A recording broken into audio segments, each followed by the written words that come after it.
ถนนนี่เพิ่นเฮ็ดใหม่ได้พี่น้องเลยถนนตัดธงเลยบันดงเสียงดี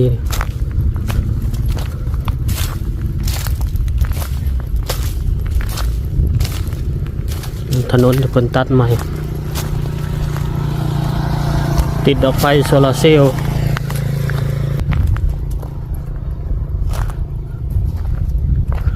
ทางก็งามบนเฮ็ดใหม่ทางคอนกรีตเนาะ